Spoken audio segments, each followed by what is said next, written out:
எண்ணமெல்லாம் சிறகடிக்கும், எண்களெல்லாம் வழி கொடுக்கும், எந்நாளும் ராஜமுகம், எளியோரின் ஏறுமுகம். எந்த நிலை வந்தாலும் வந்த நிலை மாறாத நமது ராஜநிலை.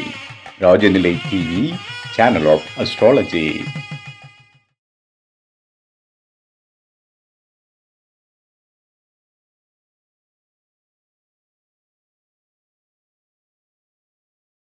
இவர் பேச்சோ சரவெடி, வாக்கோ அதிரடி. தனது சரவெடி பேச்சால் ஜோதிடத்தை சிறப்பாக கூறுபவர்.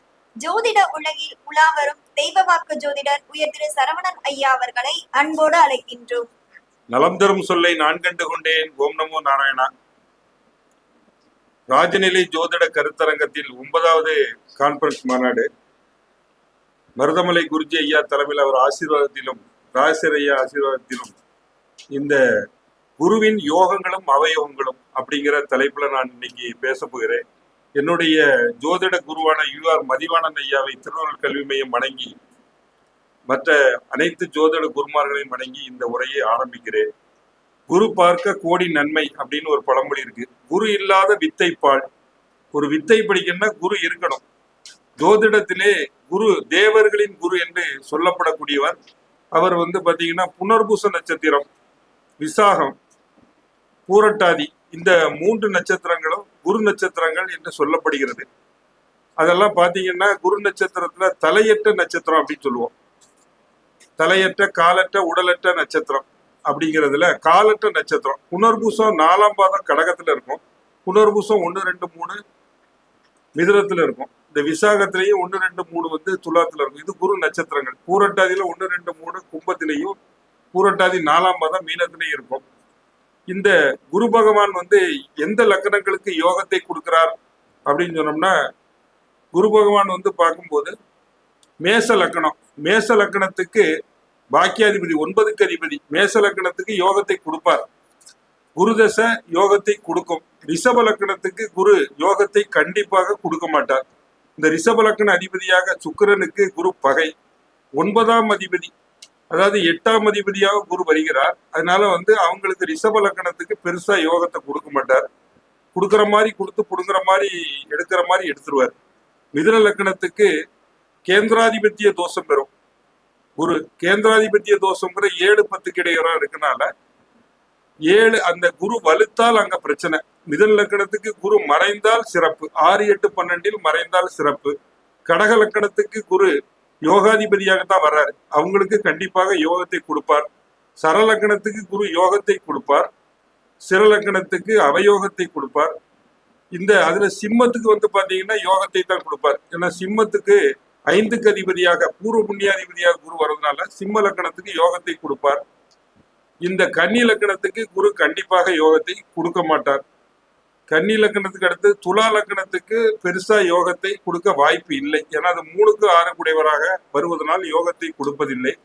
விருச்சிக லக்கணத்துக்கு குரு யோகத்தை கொடுப்பார். பொதுவா விருச்சிக லக்கணத்துல இருக்கவங்க டீச்சரா தான் இருப்பாங்க. 5ஆம் இட அதிபதி குரு சிறப்பா இருந்தா டீச்சர். 5ஆம் இட அதிபதி மறைந்திருந்தா மருத்துவர். இந்த குரு 8ல 10ல இருந்தா மருத்துவர். ஆனா அரசாங்க வேலை பார்க்கறதுக்கான அமைப்புகள் அதிகமாக இருக்கும். அதுக்கு காரணம் இந்த 2க்கு 5க்கும் அதிபதியான குரு. தனுசு லக்கணத்தை பொறுத்த வரைக்கும் குரு யோகத்தை கொடுப்பாரா அப்படின்னு பார்த்தா, தனுசு லக்கணத்துக்கு குரு 4க்கு உடையவரும் லக்னாதிபதியும் ஆகிறார். யோகத்தை தான் கொடுப்பார். மகரத்துக்கு கண்டிப்பாக யோகத்தை கொடுக்க மாட்டார். மகர லக்கணத்துக்கு. கும்ப லக்கணத்துக்கு குரு யோகத்தை கொடுப்பாரா அப்படின்னு பார்த்தோம்னா, கும்ப லக்கணத்துக்கு 11க்கு அதிபதியாகவும் 2க்கு அதிபதியாகவும் வருகிறார். கும்ப லக்கணத்துக்கு குரு யோகத்தை கொடுக்க மாட்டார். ஏதோ பரவாயில்லாம தடுமாறாம வாழ்க்கையை ஓட்ட வைப்பார். மீன லக்கணத்துக்கு குரு கண்டிப்பாக யோகத்தை கொடுக்கிறார். இந்த லக்கணங்களை பார்த்தாச்சு. இப்ப நட்சத்திரங்கள்ல பார்த்தோம்னா, மேச ராசியிலே நான் 3 விதமா பிரிக்கிறேன். இப்போ கார்த்திகை 1, உத்திரம் 1, உத்திராடம் 1, தனுசு ராசி உத்திராடம் 1, உத்திர நட்சத்திரம் சிம்ம ராசி, கார்த்திகை 1. இந்த நட்சத்திரங்களுக்கு குரு தசை, ராகு தசை முடிந்து ஒரு 40 வயசுகள்ல வரும். 39ல 41க்குள்ள வரும். தொட்டது துலங்கும். நடுத்தருவுல அப்படியே ரோட்ல நடந்து போயிட்டு இருக்கிறவன் குரு தசையில பென்ஸ் கார்ல போவான். இந்த 1ஆம் பாதத்துக்கு குரு பட்டை கிளப்புவார். அவனுடைய வாழ்க்கையில குரு தசையில கஞ்சனா தான் இருப்பாங்க. ஆனா அவங்க வந்து பென்ஸ் கார்ல போற அளவுக்கு அது யோகத்தை கொடுக்கும். கார்த்திகை 2ஆம் பாதம் ரிஷப ராசி, உத்திர 2ஆம் பாதம் கன்னி ராசி, உத்திராட 2ஆம் பாதம் மகர ராசி. இதுக்கு குரு வந்து 39ல இருந்து 55 வயசு வரைக்கும் வருவார். இவங்களுக்கு வந்து சொத்து வாங்க, அந்த சொத்துனால பிரச்சனை, அது வேற்று மதத்தினரால் பிரச்சனையா இருக்கும். பணங்காசெல்லாம் இருக்கும், ஆனா வேற்று மதத்தினரால் இவங்களுக்கு பிரச்சனை இருக்கும். இந்த 3ஆம் பாதத்தை பொறுத்த வரைக்கும் கார்த்திகை 3ஆம் பாதம், உத்திரம் 3ஆம் பாதம், உத்திராடம் 3ஆம் பாதத்துக்கு சூப்பரா இருக்கும். சக்க போடும் குரு. வெளிநாடு போவார் வருவார். வெளிநாட்டுல பாதி நாள் வேலை, பாதி நாள் லீவு. Export import. இவங்களுக்கு வந்து குரு ஏறு முகத்துல இருக்கும். 2ஆம் பாதத்துக்கு மோசம் கொடுத்த குரு 3ஆம் பாதத்துக்கு ஏறு முகத்துல இருக்கும். 4ஆம் பாதத்தை பொறுத்த வரைக்கும் கார்த்திகை 4க்கு குரு வெளிநாட்டுல போய் செட்டில் பண்ண வச்சிருக்காரு. குரு வந்து இந்திய நாட்டுல இருக்காது, வெளிநாட்டுல போய் துன்பப்படுவான். இந்தியால இருந்தா நல்லா இருக்கலாம், ஆனா வெளிநாடு துரத்தி விட்டு அங்க ஏதாவது கப்பல் வேலை, ஏதாவது லேபர் வேலை பார்க்க வைப்பாரு. கார்த்திகை 4, உத்திராட 4, உத்திர 4. வெளிநாட்டுல அந்நிய தேசத்தில் அவள் அல்லல் படுவான் அப்படின்னு சொல்றது. அந்நிய தேசத்தில் புகழும் படலாம், அல்லலும் படுவான். இந்த ரெண்டுமே சேர்ந்து இருக்கும். ரோகிணி நட்சத்திரத்துக்கு இது சூரியன் நட்சத்திரம், அப்புறம் சந்திரன் நட்சத்திரம் அப்படிங்கிற ரோகிணிக்கு 1ஆம் பாதத்துக்கு அஸ்தம் 1ஆம் பாதத்துக்கு அஸ்தம் 1, ரோகிணி 1, இந்த திருவோணம் 1. இதுக்கு வந்து 36 வயசுல வர குரு விடிவெள்ளியாக அவர் வாழ்க்கையிலே சொந்த தொழில் பண்ணக்கூடிய அமைப்புல இருப்பாரு. அது மேசம், கடகம், விருச்சிகம், தனுசு, மீனத்துல குரு இருந்தா சிறப்பு. மற்ற ராசியில இருந்தா கொஞ்சம் தடுமாற்றமா தான் இருக்கும். ரோகிணி 2, அஷ்டம் 2, திருவோணம் 2. இவங்க வந்து யானை மாதிரி நல்ல வில்லுப்பாட்டு பாடுறது, எல்லா திறமையும் உடையவர்கள். இவர்களுக்கு குரு தசை யோகத்தை கொடுக்குமானா பெண்களால பிரச்சனை வரும். 38, 39, 40ல இவங்களுக்கு ஏதாவது ஒரு மானபங்க பிரச்சனை, பெண்களால பிரச்சனை, சொத்து கேசு வழக்கு இந்த மாதிரி வரும். ஆனா இவங்க யோக்கியர் தான். குரு அயோக்கியம் பண்ணவே மாட்டார். குரு வந்து ஒரு மகா யோக்கியன். அவர் தவறான எண்ணம் கூட இல்லாதவர் தான் குரு. ஆனால் அந்த குருவுக்கு மிகப்பெரிய பிரச்சனைகளை இந்த ரோகிணி நட்சத்திரம் 2, இந்த அஸ்தம் 2, திருவோணம் 2க்கு ஏற்படுத்துவார். ரோகிணி 3, திருவோணம் 3, அஸ்தம் 3க்கு வரக்கூடிய குரு தசை சிறப்பான வாழ்க்கையை ஏற்படுத்தி தரும். இந்த ரோகிணி 4, அஸ்தம் 4, இதுக்கு வந்து திருவோணம் 4க்கு குரு தசை வந்து பரவாயில்லை அப்படின்னு சொல்ல முடியும். இதே செவ்வாய் நட்சத்திரத்துக்கு, செவ்வாய் நட்சத்திரங்கிற மிருகசீரிசம், சித்திரை 1, அவிட்டம் 1க்கு 25ல இருந்து 40 வரைக்கும் வரக்கூடிய குரு தசை அந்நிய தேசத்தில் புகழ் பெற வைப்பான். அட்டமத்தான் திசையிலே அவன் அந்நிய தேசத்தில் புகழ் பெறுவான். 27, 28, 32, 33, 37, 39 வயசுல நிறைய சொத்துக்கள்லாம் வாங்கி கோடீஸ்வரனாக வாங்கக்கூடிய யோகம் இருக்கும். அந்த ராகு தசையில வாழ்க்கையில 360 டிகிரியும் பார்த்த மிருகசீரிஷ நட்சத்திரம் குரு தசையில அந்நிய தேசத்தில் புகழ் பெற்று கோடீஸ்வரராக வாழ்வார். மிருகசீரிட 2ஆம் பாதம் சித்திரை 2, அவிட்டம் 2. இந்த மகர ராசியில் உள்ளவங்களுக்கு அவர்கள் வந்து 27 இருந்து 25, 23 இருந்து 38 வரைக்கும் வர குரு தசையில அவர் ஒரு ஏமாளி. அடுத்தவனுக்கு உழைத்தே வாழ்க்கை வீணா போயிடும். கஷ்டப்பட்டு பணம் சம்பாதிச்சு அதை அண்ணன் சம்பாதிச்சு எடுத்துட்டு போயிட்டாங்க. தம்பி பேர்ல வீடு கட்டி வச்சிருப்பான். சித்திரை 2 அவன் தம்பி தூக்கிட்டு போயிடுவான். தம்பி பேர்ல போயிடும். தம்பி பேர்ல இருக்கும். சொத்துக்களை சம்பாதிச்சது, கஷ்டப்பட்டு உழைச்சது இவரு. தம்பி பேர்ல இருக்கட்டுமே டாக்குமெண்ட் வைப்பாரு. தம்பி எழுதி வாங்கிட்டு போயிடுவாரு. கஷ்டப்பட்டு குரு தேசம் முடிஞ்சு சனி தேசையில தான் தேருவாங்க. மிருகசீரிசம் 3, சித்திரம் 3, அவிட்டம் 3க்கு பொதுவா குரு யோகத்தை கண்டிப்பாக கொடுக்காது. அது துலா ராசிலையும் குருவுடைய மிதுன ராசியிலையும் இதுலயும் வர்றதுனால சுமாரா தான் லைஃப் இருக்கும். குழந்தைய தாமதமா தான் கிடைக்கும். 6 வருஷம், 7 வருஷம், 8 வருஷம், 3 வருஷம் இப்படி குழந்தை தாமதமா கிடைக்கும். 4ஆம் பாதம் மிருகசீரிடம் 4ஆம் பாதம் சித்திரை 4, அவிட்டம் 4க்கு குரு வந்து வாரி வழங்குவார். பணக்காரன் ஆக்கிடுவார். நிக்க நேரம் இல்லை அப்படிங்கிற அளவுக்கு பிஸியா இருக்கும். திருவாதிரை 1 குரு தசை வர்மம், சிலம்பம், கால்பந்து, சிலம்பாட்டம் இந்த மாதிரி ஒரு வீரர் ஆக்குவார் குரு. அதாவது கோழைய வீரன் ஆக்குவார்னு ஒரு படத்துல பார்த்திருப்போம். கோழைய வீரன் ஆக்கி அவனை வந்து போலீஸ் அதிகாரியாவோ காவல்துறைக்கோ கொண்டு போவாரு. ஜாமீன் கையெழுத்து மட்டும் அவங்க போடக்கூடாது. ஜாமீன் போட்டா முடிஞ்சது. ஜாமீன் கையெழுத்து போட்டா அந்த பணத்தை இவர் தான் கட்டணும். ஜாமீன் போட்டு தான் ஆகணும்னா கம்மி அமௌண்ட்டுக்கு போட்டுக்குங்க. திருவாதிரை 2, சுவாதி 2, சதய 2க்கு வந்து சீரியஸான ஆளா இருப்பாரு.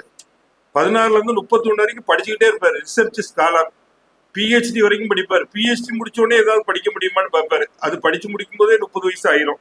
அதுக்கப்புறம் தான் அவர் வேலைக்கே போவாரு. திருவாதிரை 3, சுவாதி 3, சதயம் 3க்கு ஸ்பேஸ் கிராஃப்ட், அதாவது வானவியல் தொடர்பான படிப்புகளை வந்து படிப்பாங்க. வானவியல் படிப்பு, கருப்பும் வெள்ளையுமான தொழில், ஸ்கேனு, ஜெராக்ஸ், கேமராமேன். அவங்களுக்கு வந்து இந்த கேமரா மேல ஒரு மோகமா இருக்கும். கேமரா வந்து பிடிச்சி நம்ம மீடியா துறையில வந்து வரவங்கலாம் திருவாதிரை 3. திருவட்டியூர் வடிவுடைய மனம் அவங்க கும்பிட்டா நல்லா இருக்கும். ஃபர்ஸ்ட் இயர்ல அரியர் வைப்பாங்க காலேஜ்ல, தேர்ட் இயர்ல தான் க்ளோஸ் பண்ணுவாங்க. அரியர் வச்சு கடைசியா பாஸ் ஆகிறவங்க தான் இந்த திருவாதிரை 3, சதயம் 3, சுவாதி 3. திருவாதிரை 4 காலேஜ்ல வந்து கார்லயே போவாங்க. குரு தசையில திருவாதிரை 3, சுவாதி 3, சதயம் 3 பாத்தீங்கன்னா குரு தசையில சின்ன 4 வயசுல இருந்து வரக்கூடிய குரு தசையில கார்லயே காலேஜுக்கு போகக்கூடிய யோகம் இருக்கிறவங்க. புனர்பூசம் 1ஆம் பாதம், விசாகம் 1ஆம் பாதம், பூரட்டாதி 1ஆம் பாதம். இவங்க வந்து குரு தசையில வந்து கூச்ச சுகமா இருப்பாங்க. வீட்டை விட்டு வெளியே ஹாஸ்டல்ல இருந்து படிக்கக்கூடிய சூழ்நிலையில இருக்கும். 2ஆம் பாதத்தை பொறுத்த வரைக்கும் புனர்பூசம் 2, பூரட்டாதி 2, விசாகம் 2 பொறுத்த வரைக்கும் சின்ன வயசுல நிறைய மந்திர உபதேசங்களை படிக்கக்கூடியவராங்க. படிச்சு இப்ப பயங்கரமா பண்டிதர் ஆயிட்டா அப்படின்னு சொல்லக்கூடிய அளவுக்கு பண்டிதர் ஆவார்கள். புனர்பூசம் 3ஆம் பாதத்தை பொறுத்த வரைக்கும் 3, விசாகம் 3. இவங்க வந்து குரு தசையில சும்மா படிக்கக்கூடிய மாணவர் தான், ஆனா அமைதியான சுகமா இருப்பாரு. புனர்பூசம் 4, விசாகம் 4, பூரட்டாதி 4 பொறுத்த வரைக்கும் அவங்க வந்து அதிர்ஷ்டமா தான் இருக்கும். குரு தசை அதிர்ஷ்டத்தை அள்ளி கொடுக்கக்கூடிய திசையா இருக்கும். அப்புறம் சனி தசையை பொறுத்த வரைக்கும் சனி நட்சத்திரத்துக்கு பொதுவா குரு தசை வராது, குரு புத்தி தான் வரும். சுக்கிரன் தான் யோகத்தை கொடுப்பாரு. இந்த சனி நட்சத்திரத்துக்கு குரு அவயோகத்தை கொடுக்க மாட்டாருங்கிறது கேரண்டி. அதுல சுக்கிர தசையில குரு புத்தி. சிலர் கேட்பாங்க, சுக்கிர தசை குரு புத்தி இறங்கிய யோகத்தை கொடுக்கவில்லை, அவரு ராஜகுரு, இவரு ராஜகுரு தாரே அப்படின்னு. சுக்கிரனும் குருவும் பகை. சுக்கிர தசை குரு புத்தியில பெரிய பிரச்சனைகளை சந்திக்க வேண்டிய சூழ்நிலை இருக்கும். மகாமகம் அப்படிங்கிற ஒரு யோகம் இருக்கு. மகாமகம் அதாவது குரு சிம்மத்திலே, மக நட்சத்திரத்திலே சந்திரன், 7லே சூரியன், மாசி மாதத்திலே கும்பகோணத்துல 12 வருஷத்துக்கு ஒரு தடவை மகாமகம் நடக்குது. அந்த மகாமகத்துல போய் நீராடிட்டு வந்தா அந்த 12 வருஷ சிரமங்களும் குறைந்து வாழ்விலே திருப்பங்கள் ஏற்படும் என்பது ஒரு உண்மையான உண்மை. குரு பகவான் புதனும் லக்கணத்தில் இருந்து திக்பலம் பெற்று இருந்தால் ஜாதகத்திலே தோஷமே கிடையாது. அவனுக்கு ராகு கேது செவ்வாய் எந்த தோஷமும் பார்க்க தேவையில்லை. இது சுத்த ஜாதகம் அப்படின்னு நம்ம அடிச்சு சொல்லலாம். குரு புதன் சேர்ந்து இருந்தா சுத்த ஜாதகம்னு சொல்லலாம். லக்கணத்திலே இருக்கிற குரு ஒருவருக்கு யோகத்தை கொடுக்குமான்னு கேட்டா 38 வயசுல வெளிநாடு போகக்கூடிய அமைப்பை கொடுக்கும். லக்கணத்திலே இருக்கிற குரு 38 வயசுல ஒரு வெளிநாடு போற அமைப்பு. 3லே குரு சகோதரனால் சொத்து பிரச்சனை. சகோதரன் வந்து நம்ம ப்ராப்பர்ட்டியை ஏமாத்தி வாங்கிக்குவார் அப்படிங்கிற மாதிரி அமைப்புல இருக்குது. இந்த குரு 7லே இருந்தால் அவருக்கு ஒரு ராஜ யோகம். குரு 6லே இருந்தால் 17 வயசுலே காதல். 17 வயசுல காதல் ஏற்படுவது இயல்புதானங்கய்யா. ஆனா வந்து அது சரியாயிடும். அது நம்ம உஷாரா இருந்துக்கலாம். ஜாதகத்துல இருக்கிறவங்க அதை பெண்களையோ பையனையோ கவனிச்சு இருந்தாங்கன்னா அது சரியாக இருக்கும். இதே 10லே குரு இருக்கிறவங்க வந்து வாத்தியார் ஆவாங்க, இல்லாட்டி சாமியார் ஆவாங்க. 10ல குருவோட ஒரு 3-4 கிரகம் இருந்தா புத்தருக்கு கடகர லக்கணம். 10லே குரு சந்திரன் எல்லாம் இருக்கிறதுனால அவர் சின்ன வயசுலே சாமியார் ஆயிட்டார். ஒரு மார்க்கத்தையே உருவாக்கி இருக்கார். ஆண்டாளுக்கு 10லே குரு. இந்த குருவின் யோகங்கள் அப்படின்னு சொல்லக்கூடியது, சந்திரனுக்கு 10ல குரு இருந்தா அவனுக்கு அரசாங்க வேலை கிடைக்கக்கூடிய யோகம் இருக்கு. குரு பாதாள யோகம்ங்கிறோம். 12ஆம் அதிபதியோட குரு 12லே இருந்தாலும் அவனுக்கு 40 வயசுக்கு மேலதான் யோகம். பாதாள யோகம் அதாவது பாடி ஸ்ட்ராங்கு, கால் வீக்கு. சின்ன வயசுல கஷ்டம், பின்னால யோகம். குரு சந்திர யோகம் அப்படின்னு நம்ம சொல்றோம். குரு சந்திர யோகத்தை கஜகேசரி யோகம்ங்கிறோம். கஜம் அப்படிங்கிற யானை, கேசரினா சிங்கம். இந்த ரெண்டும் இணைகிற யோகம் அப்படிங்கிறது. கஜகேசரி யோகம்ங்கிறது உறவினரால் உயர்வடைவார். அவருக்கு எல்லாரும் ஹெல்ப் பண்ணிட்டே இருப்பாங்க. விஐபி செல்வந்தர் நட்பு உண்டு, இறந்த பின்னும் புகழ் பெறுவார். படித்தது ஒரு துறை, பார்ப்பது ஒரு துறையாக இருக்கும் சொல்லி ஒரு புஸ்தகத்திலே போட்டிருக்கிறது. ஒரு சிலர் மிகச்சிறந்த யோகங்கிறோம். சகட யோகம் ஒரு யோகம் இருக்கு. ஜாதகத்திலே அனைத்தையும் யோகம் தான் சொல்லுவோம். இது அவயோகம் தான். சகட யோகம் சந்திரனுக்கு 6, 8, 12 குரு இருக்கிறது. அவருக்கு இன்பமும் துன்பமும் மாறி மாறி வரும். வாழ்விலே இன்பமும் துன்பமும் மாறி மாறி ஒரு ஏற்றத்தாழ்வான மாட்டை. சகடம் அப்படின்னு சொன்னா சக்கரம். இந்த சக்கரம் அப்படிங்கிறது வாழ்விலே அதை துன்பம் வந்தா அவனுக்கு கண்டிப்பா இன்பம் வரும். சார்லி சாப்ளின் சொல்ற மாதிரி இதுவும் கடந்து போகும். அவருக்கு துன்பம் வரும்போது இதுவும் கடந்து போகும் பாரு, அப்புறம் இன்பம் வந்துடும். திரும்பி இதுவும் துன்பம் வரும், இதுவும் கடந்து போகும் பாரு. அதுதான் சகட யோகம். 9ஆம் அதிபதி குரு பார்வை பெற்றால் ராஜ யோகம் அப்படின்னு சொல்லக்கூடிய அமைப்பை சொல்லுகிறோம். குரு ஜாதகத்திலே 2, 5 இந்த இடங்களில் இருக்கும் போது செல்வாக்கு கலாநிதி யோகம் அப்படிங்கிறோம். ஆன்மீக யோகம், அதாவது குருசனி இணைவு ஆன்மீக யோகம் அப்படிங்கிறோம். நித்யானந்த சாமிக்கு குருசனி இணைவு. அவர் கைலாசான்னு ஒரு தீவு கட்டி அங்க உட்கார்ந்துருக்காரு. அந்த குருசனி இணைவதை பிரம்மகத்தி தோஷம் அப்படின்னு சொல்றோம். குருசனி இணைந்திருப்பது பிரம்மன் கத்தி தோஷம். இந்த சோழன் பிரம்மகத்தி அப்படின்னு சொல்றது இந்த சோனு சொல்லி துக்ளக் பத்திரிகை நடத்திட்டு இருந்தாரு. அதாவது ஒரு பாண்டிய மன்னன் இந்த திருவிடைமருதூர் வரை படையெடுத்து அந்த மகாலிங்கேஸ்வர் கோயில பிக்கப் பண்ணி அந்த இடத்திலே பரிகாரம் பண்ணனால சோழன் பிரம்மகத்தி தோஷம் அப்படின்னு சொல்றோம். இந்த பரிகாரம் அந்த குருசனி இணைவு இருக்கவங்க திருவிடைமருதூர் மகாலிங்கேஸ்வர் கோயிலுக்கு போயிட்டு வந்தாலே சிறப்பு தான். அது வடக்கு வாசலுடைய போய் மேற்கு வாசலுடைய வரணும். அதியோகம்ங்கிறோம். சந்திரனுக்கு 6, 7, 8 குரு இருக்கிறது. அதியோகம் நாணயம், நேர்மையானவர், அறிஞர்களால் பாராட்டத்தக்கவர். அமல யோகங்கிறோம். சந்திரனுக்கு 10 குரு, அதாவது அன்பும் ஆற்றலும் பெற்றவர், பற்றாத புகழும் வடியாத செல்வம் உடையவர். இவர் நல்லவர் வல்லவர் என எல்லாராலும் பாராட்டப்படுவார். கலை சினிமா துறைகளில் புகழ்பெற்று பிறங்குவார். அம்ச யோகங்கிறோம். குரு பகவான் 4, 7, 10 லக்கணத்துக்கு 4, 7, 10 இருக்கிறது. குரு பகவான் தனுசு, மீனம், கடகத்தில் இருப்பது அம்ச யோகங்கிறோம். நல்ல உடல்வாகு, சகலகல வல்லவர். இந்த குரு பகவான் ஆட்சி உச்சம் அப்படிங்கிற அமைப்பை சொல்றேன். குரு பகவான் தனுசுல இருக்கும்போது, மீனத்துல இருக்கும்போது ஆட்சி அப்படிங்கிற நிலையை அடைகிறது. குரு பகவான் 5 இருந்தால் காரகோ பாவனாஸ்தி. அந்த காரக அதிபதி குரு 5 இருந்தால் அவருக்கு குழந்தை பாக்கியம் தாமதமாக கிடைக்கலாம், இல்ல சில வழிபாடுகளால் கிடைக்கலாம் அப்படின்னு சொல்றோம். தனுசு மீனத்தில் இருந்தாலும் கடகத்தில் இருந்தாலும் இந்த புத்திர பாவம் கொஞ்சம் லேட் ஆகும். நம்ம குருவாயூர் அந்த மாதிரி கோயில்களுக்கு போயிட்டு வந்தாங்கன்னா அவங்களுக்கு குழந்தை பாக்கியம் கண்டிப்பாக கிடைக்கும். ஜாதகத்திலே குருபலன் பார்த்து தான் நம்ம திருமணமே முடிக்கிறோம். குருபலன் அப்படிங்கிறது ஜாதகத்திலே 2, 5, 7, 9 கிரகங்கள் இருக்கிறத குருபலன்கிறோம். குரு வரும்பொழுதுதான் திருமணம் முடிச்சா உடனே குழந்தை பாக்கியம் கிடைக்கும், வாழ்க்கையிலே சிக்கல்கள் வராது. அதனால குரு ஓரை அப்படிங்கிறத நம்ம ஃபாலோ பண்ணலாம். பொதுவாக குரு ஓரையில சுபகாரியங்களை பண்ணுவது சிறப்பு. ஒரு வேலைக்கு சேர்றது குரு ஓரை தினமும் வரக்கூடிய டைம் பார்த்து ரெடி பண்ணா சரி. இல்ல மஞ்சள் நிற இனிப்புகள், ஒரு லட்டு மஞ்சள் நிறத்துல பண்ண ஸ்வீட்களை வழங்கினாலும் குரு பகவானுக்கு அது ரொம்ப பிடிக்கும் அப்படின்னு சொல்றது. குரு பகவான் தட்சிணாமூர்த்தி படத்துக்கு மஞ்சள் பூக்கள் சாத்தி தீபம் ஏற்றி மந்திரங்கள் சொல்லலாம். குரு பகவான் ஓடி போனவனுக்கு 9 குரு அப்படிங்கிறோம். 9 குரு இருந்தா அவன் வெளியூர் போனா டெவலப் ஆயிடுவான் அப்படின்னு சொல்றதுதான். அதனால அவர் இருக்கிற இடத்துல ஓடி போக கூடாது அப்படின்னு சொல்ல வரல. வெளியூர் போனா சிறப்பு. ஓடி போனவனுக்கு 9 குரு. 10 குரு பதவிக்கு இடர். 10 குரு வரும்போது தர்மராஜன் துரியோதனை தர்மராஜன் தன் பதவியை இழந்து பரதேசம் போனார் அப்படின்னு சொல்றது. லக்கணத்திலே குரு இருக்கும் போது துரியோதனன் இந்த பாண்டவ கௌரவ யுத்தத்திலே பதவி இழந்தார் அப்படிங்கிறது. குரு லக்கணத்துல இருந்தாலும் சிக்கல் தான், 10 இருந்தாலும் சிக்கல் தான். இப்ப குரு நின்ற நிலையிலே இருக்காரு, சீடன் ஓடிக்கிட்டே இருக்கிறான் அப்படின்னு சொல்றது. குரு வளையம் அப்படிங்கிறோம். ரிஷபம், துலாம், மகரம் இதுல குரு இருக்கிறது குரு வளையம். அந்த ஜாதகருக்கு குரு தசை வரும்போது அவர் ஒரு தர்ம கர்மாதிபதி. கோயில் கட்டுவது இந்த மாதிரி சுப காரியங்களை அவர் பண்ணக்கூடிய அமைப்பிலே அவருக்கு குரு அளிப்பார். நாம இந்த ஸ்கூல்ல ஆசிரியர்களை வணங்குவது, நம்ம ஸ்கூல் படித்த உடனே ஆசிரியர்களை கண்டுக்கிறதே இல்லை. வாத்தியார் அதுக்கு முன்னால ஆசிரியருக்கு வணக்கம் போடுவாங்க. படித்து முடித்த உடனே ஆசிரியர் என்ன பண்ணுவாங்கன்னா பார்த்த உடனே பார்க்காத மாதிரி போறது. ஜோதிடம் படிக்கும் போது அப்படிதான். நான் ஜோதிடம் படிக்கும் போது குருக்கு காலில் விழுந்து உருண்டு கும்பிட்டவர்லாம் இருக்கிறான்.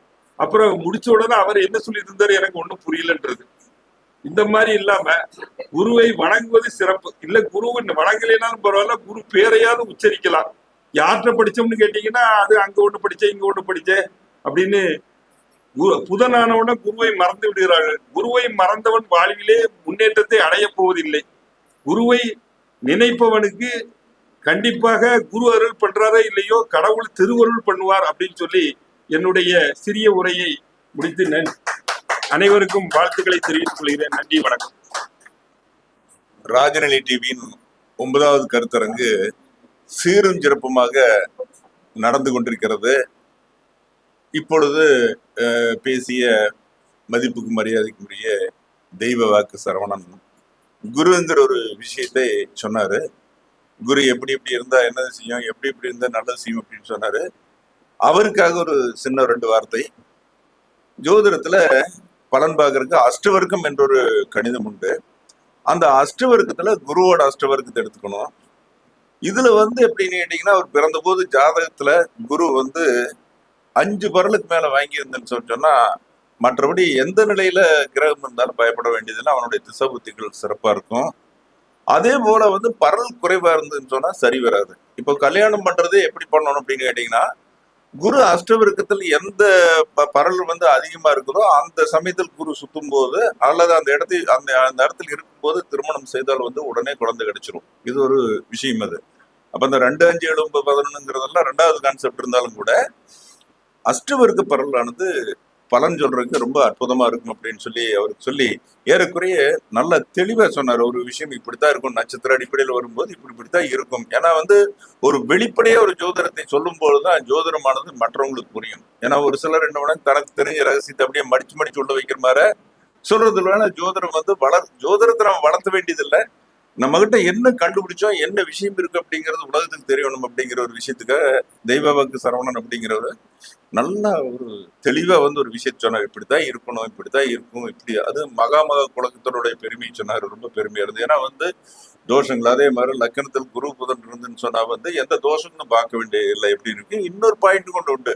4ல சுக்கிரனும் சந்திரனும் திக்பலம் பெற்றிருக்காங்க. இப்ப இந்த 4 பேரும் இப்படி பலம் பெற்றிருந்ததுன்னா அந்த ஜாதத்துக்கு என்னென்ன உலகத்துல தோஷம் சொல்றீங்க, எந்த புத்திர தோஷம், கர்ப்ப தோஷம், அந்த தோஷம், இந்த தோஷம், எந்த தோஷம் கிடையாது. ஆனா இதெல்லாம் சாஸ்திரத்துல உண்டு. நம்ம என்ன பண்ணோம், உடனே அது பரிகாரத்துக்கு போக வேண்டிய அவசியம் எல்லாம் கிடையவே கிடையாது. ஏன்னா நிவர்த்திகள் ஜோதிடத்திலேயே நிவர்த்தி இருக்கிறது. அது என்ன செய்யணுங்கிற நிவர்த்தி இருக்குது. அவர் பிரச்சனை கொடுத்தவன் அந்த பிரச்சனைக்கு தீர்வு முதலியே இருக்கு அப்படின்னு சொல்லிக்கொண்டு ஒரு அழகாக அற்புதமாக ராஜநிலை டிவிக்காக தாங்கள் பதிவு செய்த கருத்துக்காக தங்களுக்கு நன்றியும் வாழ்த்தையும் ராஜநிலை டிவி சார்பில் தெரிவித்துக் கொள்கிறேன்.